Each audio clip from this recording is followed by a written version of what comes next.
buying that 5 megawatts. Plus, if we hit 30 megawatts, then we pay that, just like the business owners in town, we pay that for the other 64 days out of the year.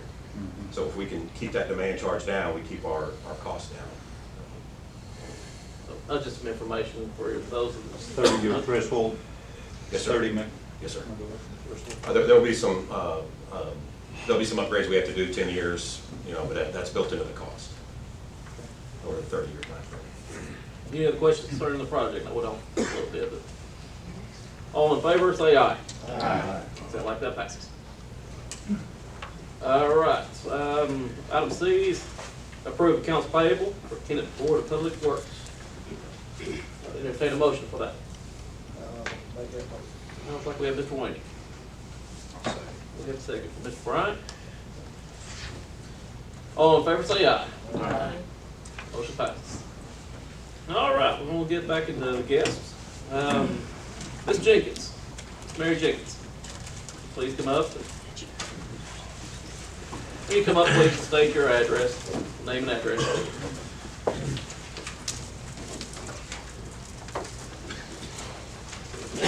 Mary Jenkins, 203 Pool Street.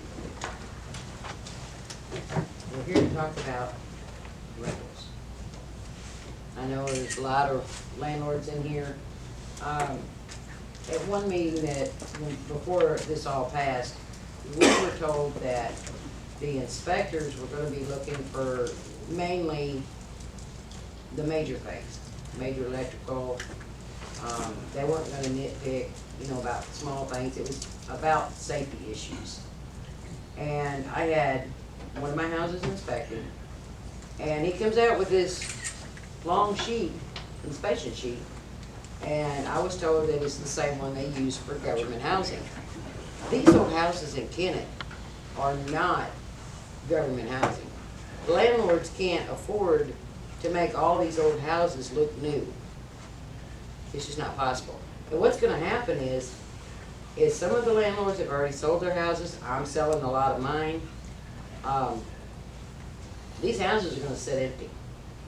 Kennett's gonna be full of empty houses because people just don't have the money to put into them to make them look perfect. It's just not gonna happen. So if these houses sit empty, people can't rent them, then what about the rest of our businesses here? Because we have a lot of low-income housing here.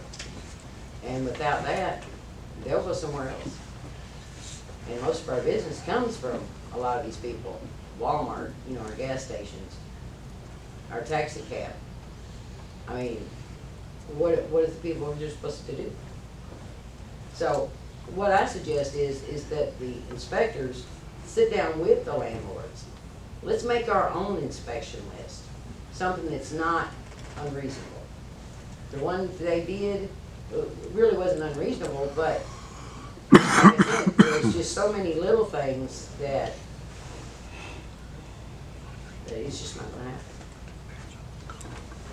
So like I said, I would like to see all the landlords sit down with whoever they need to and make out a list, something that is agreeable to both sides, to make it a little easier to keep our people here in town. Thank you. Ms. Duffy. Good evening. Again, would you please state your name and address? Mary Duffel, 11 Buckfield, Elm Street. And I'm Mickey Duffel. we are here for property maintenance. Next to our house, there is a nuisance. I have pictures. I have tried it for 2 or 3 years to get something done about this. We have rodents, we have mice, we have possums. It's lowered the value of our house. It's junks, appliances, it's a health hazard, it's a safety hazard, and it stinks. Got one thing. A front end loader too. Yeah. I'm getting to that. And the front end loader has been there. We bought the house in 16. yeah, and it's still there. It was leaking, I don't know why it was leaking, but he puts a bucket under it. We'll just put the oil on And we wanna know why we can't get something done. I read where it said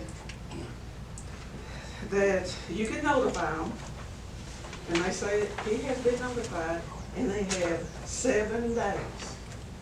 It's been 2 or 3 years. I think, he was notified about the junk and stuff under the carport at one time. And they cleaned all that off. He had 2 old pickups sitting there in the front yard. And it wasn't licensed, one of them wasn't licensed, one of them was licensed, last 2016. Well, they notified him about cleaning up his carport. So what he done is took all that stuff off the carport and crammed it in them pickups, as much as he could get.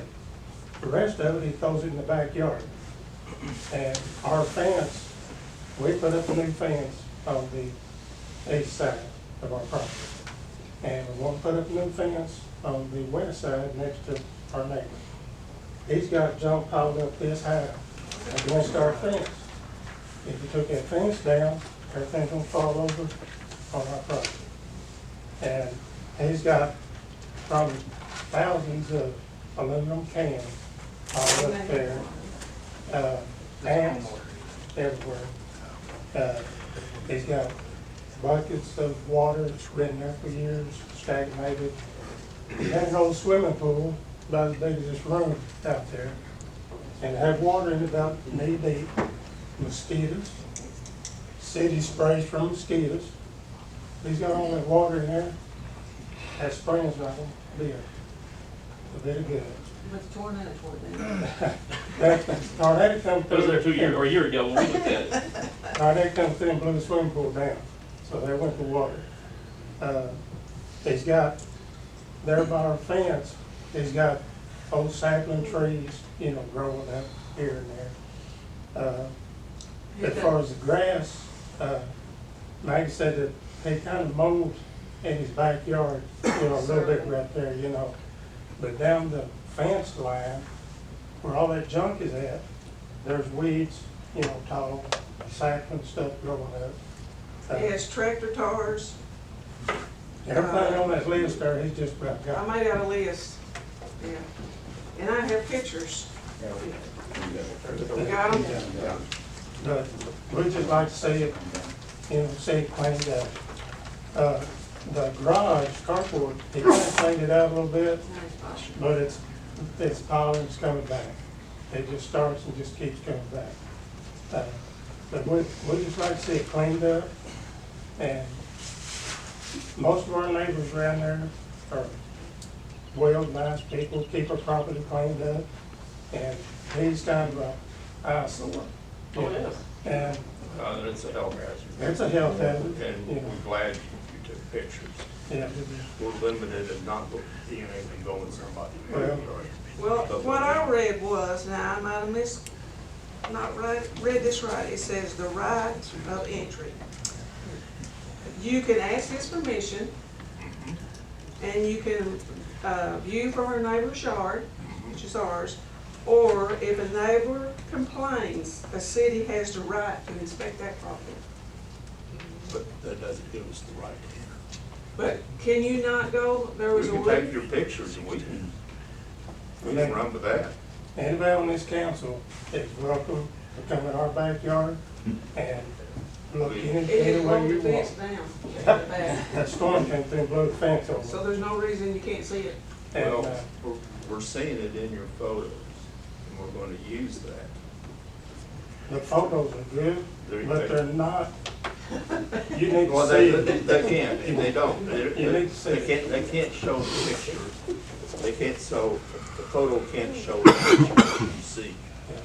But it helps us Yeah. where we can take what's shown in the photos and we can prosecute with that. And we will prosecute, and they will be in court soon. Well, They told me they had issued tickets before and nothing's been done. I'm not disagreeing with you, but it's, we're not here to get this guy in trouble. You know, I talked to him out there before, and he's a good guy to talk to. And I was talking to somebody here a while back, he's a deer hunter, and he goes out and kills deer, he strings it up in that big tree in his backyard, skins it out, debones it, cut the meat off of it, and the carcass, the bones, he throws it on that bench out there in the backyard. He throws it on that metal bench out there, leaves it out there at least 2 years. And talk about I can tell you smell. that he's been promising, and like you said, he's a nice guy to talk to, he's been promising to get all that cleaned up for at least 2 or 3 years. It's been a while. But, we just like to The see- promises aren't gonna work anymore. No. So he'll be in front of Judge Stillman soon. We just like to keep our neighborhood nice and Well, I clean. understand that. I used to live in that neighborhood, like right across the street from me. Yeah. So, he will be in front of Judge Stillman soon. We appreciate it. Hey, you all, I'll also give you a little background. Your neighbor and a fellow citizen on Covina, we've been discussing for the past 3 months, I think, here in passing the council. So it has not been forgot about. It's not been overlooked. I know it takes time, yeah. 2 years, I've noticed this front end loader sitting in that front yard. So About that's, 5 years. And I know the sheriff, ex-sheriff Yeah. has complained. Now, he lives a couple of doors down, so, yeah. Okay. Would we like to Yeah, open but he it? will be in front of Judge Stillman soon. Thank you. Appreciate it. Thank you. all right. Mr. Sweeney, David Sweeney, again, would you please come up and state your address? David Sweeney, 203 East Third Street. Mr. Mayor and council members, here to speak for the owner of the new or for property at 1301 First Street, formerly known as Twin Rivers Regional Medical Center. He bought the property and I met him in June, and we're trying to clean the property up, secure it, and bring some businesses to the west parking lot. And we found out, once we was gonna put the EV chargers in, that the property is zoned R1 residential. So I met with the zoning and planning committee January 30th and submitted an application for rezoning to B2, multi-business. Several concerns were mentioned, and then we decided to wait a couple of weeks. I walked 4 or 5 of the members of the committee through on February the 4th. Then we met again on February the 10th. They expressed more concerns, and basically the only decision they come up with that they would work with us on is if we subdivided the west parking lot between 2nd and 3rd Street, that parking lot. We have 40 Tesla universal chargers ready to put in. The subcontractor already requested a permit, but it was denied because it's residential property. The zoning and planning committee said that if we subdivided that parking lot out and requested to rezone that parking lot for the EV chargers and the food court, they would grant that. But they didn't want to grant the rest of the 9.6 acres because they was afraid that we would do the chargers and the food court and not mess with the building itself. I don't know, I requested a 3rd meeting with the planning committee to request them to go ahead and vote up or down and send it to the council, and they refused to meet with me a 3rd time. I don't know what the process is, but I'm here to ask you. I know there's several people in Kennett that didn't even know that it's owned residential. Nothing can go on that 9.6 acres but a single family dwelling or a church. If we want anything to be done with that 9.6 acres, it has to be rezoned. That's all I've got. I don't know, I can answer any questions you got, but that's what I'm here to see what we can do about getting it rezoned. Mr. Sweeney, the process is that the zoning commission will vote to make a recommendation to the council whether to recommend approving your zoning request or denying it. They haven't made that vote yet. They will soon. When that happens, you'll be notified, and then it comes to the council for a public hearing. Well, I requested 2 weeks ago for another meeting with the council because I had a letter from the owner because they wanted more information from him. I understand that, but that doesn't mean you get an extra meeting. That just has to close. Well, I've done my job of bringing it forth to you and the Yes. citizens of Kennett, so we'll let y'all take care of it. Thank you. Thank you, Ms. Sweeney. Thank you. All right.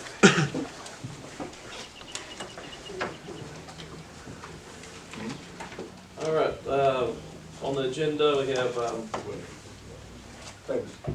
Mr. Hoskins is here as the landlords that are listed. Evening. you please state your name and Sure. I feel out of place when I get my Pemscott County address. I'm gonna get it anyway. You are out of place.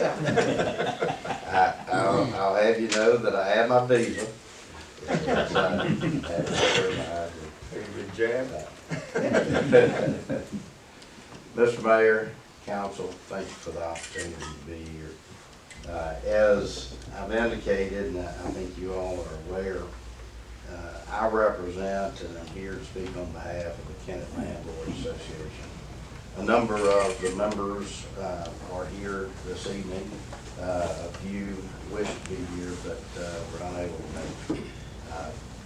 I've been asked to express some general points of concern on behalf of that group, but they are here to address, if necessary, any specific questions that the council may have. While we all share a common goal of safe and affordable housing in Kennett, the approach taken by Ordinance 3099 respectfully is at odds with some of those very goals. First, we believe that it's fundamentally unfair that those property maintenance code provisions that were recently imposed apply only to certain residential rental properties rather than to every home in the city. If these are indeed concerns over safety and the welfare of the occupants, those should apply not only to those who rent property and homes, but those who own homes. Second, we feel that the selective nature of these regulations have had a disproportionate impact on lower income working folks, often people of color, people who are unable to afford home ownership, but nevertheless are residents of this city and seek the same place as any other. Third, we believe that the enforcement and application of the property maintenance standards have up to now been inconsistent and in some cases even contradictory. They've resulted in delay in qualified tenants being able to settle his or her family into a safe and comfortable home, and in the same time have denied the owners of that property, my clients, the rental income upon which their businesses rely. What my clients propose is a dialogue between those who are imposing and enforcing these regulations and those who are paying the price for them.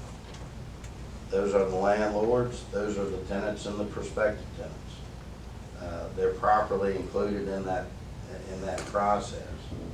No one wants a home, no one wants to rent a home that is unsound or unsafe. But the often arbitrary and unreasonable delay that has accompanied the implementation of some of these new regulatory provisions has resulted in an unavailability of housing to those who need it and an irreparable loss of revenue to those who provide this valuable service to the community. In short, what my clients propose is, number one, an equal application of code enforcement and regulations to those who rent houses and to those who own houses. No regulation should be imposed exclusively upon a resident and not upon his neighbor solely because he rents a home instead of owning it. Number two, we request a moratorium on any further interference with private transactions between willing landlords and willing tenants until a workable and readable set of standards can be debated, discussed, and ultimately enacted as part of a workable and reasonable code of property maintenance standards. Those that will address correctly the health and safety of the occupants, all occupants, whether they own or they rent. Number three, we seek the implementation of a process by which a tenant, or as we propose, any new occupant or homeowner, to be allowed to move into the home to obtain utilities from the city while they are given time to address any non-emergent repairs that should be made. No one wants to move any occupant into a home that is unsafe. We're not talking about wires sticking out of walls. We're not talking about fire hazards. But those things, and I have to say, I almost packed up and left earlier. The speaker earlier said it very well. But some of these things are a little particular. And some of the enforcement and the laundry list, the raft of regulations and specifics are such that it is near impossible to provide both affordable housing and to meet these exacting standards. Some of these are not emergent, some of these are not immediate, and some of these things can be addressed, properly so, after the tenant moves in. That allows him or her to move his family in, to enjoy the benefit of that home, while maintaining an ongoing revenue base for the landlords who own the property. Finally, we ask that when these standards properly debated, properly considered, and ultimately enacted, once they are enforced and when they are, that they be fairly and even-handedly applied by any code enforcement. This is particularly true in specialized areas such as electricity and HVAC. Even from the discussion here tonight, we can see there's clearly some level of speciality that has been taken into account.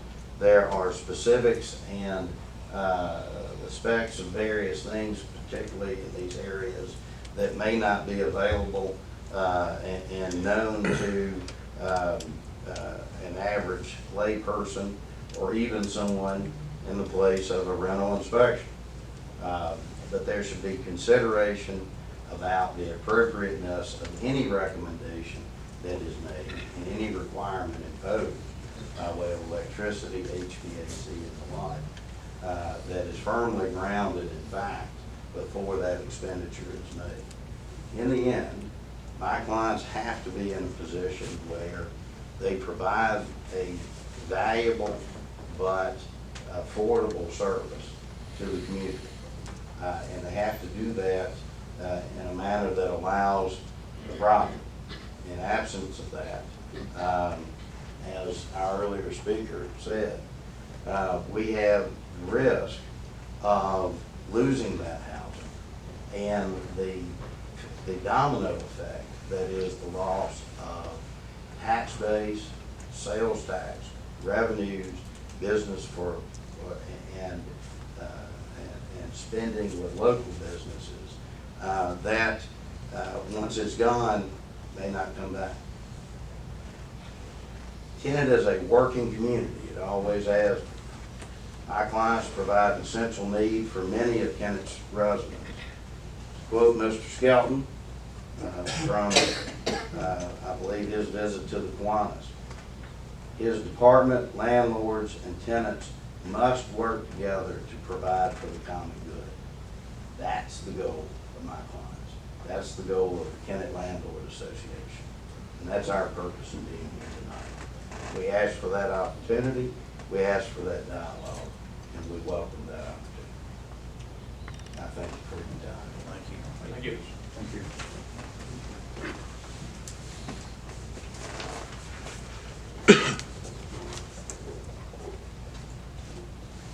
All right, Ms. Bear Green. Bear Green? Ms. Green? Vernon? Vernon, I'm sorry. I'm on. How y'all doing? Doing good. Just take your name and address, please. Vernon Green, but I'm here to support my daughter, she'll be the advocate. Before we go away. All right. Yes, ma'am. I'll see you next time. Yes, ma'am. Okay, well, she was been for right good. And, to find out, like, we just found out that he's no longer owned the home. She was paying him $800. So once she got in there, he said he was gonna send somebody to fix like the water leak and other different things that need to be fixed. He never did. The screen door, he's supposed to send somebody to fix it. So it happened to, the lights was in his name. So she was trying to get the lights go back in her name, but he wanted her to pay him $500 so he could keep them in his name. So therefore, he had the electric cut off. I think it was a blessing, because I never would have found out what was going on. So they said in order for her to get the lights cut on, they needed a code enforcement or whatever to inspect the home. So she's in the process of getting out, you know. So we don't know who the new owner is, but we need time so she can get her stuff and put it, you know, in the storage.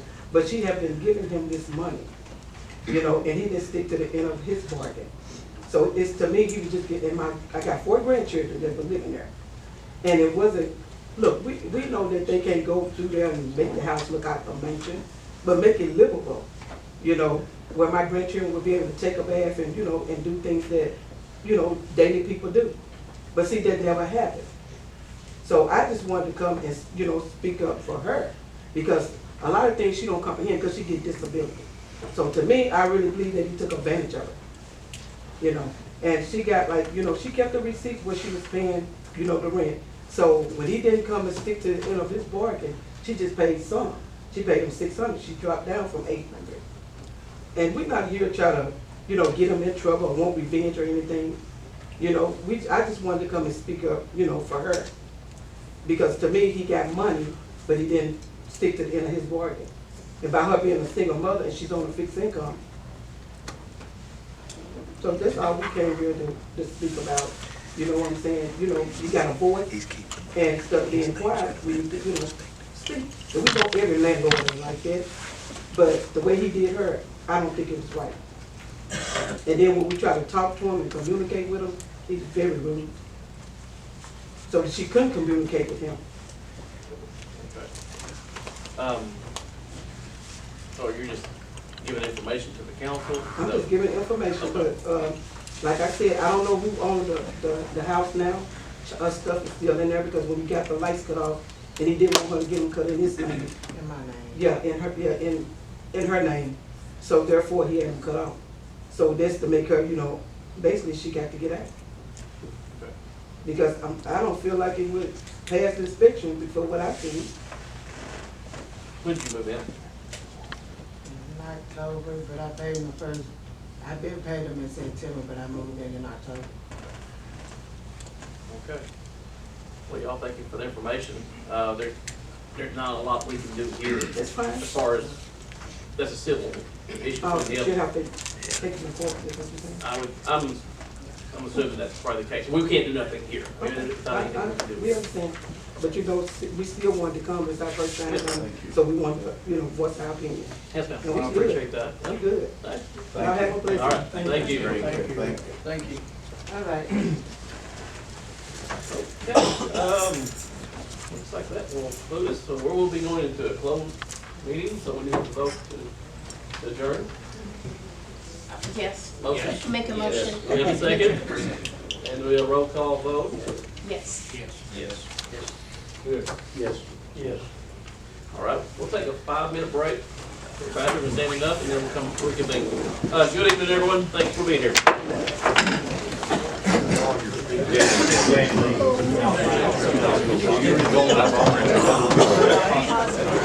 Hey, kids.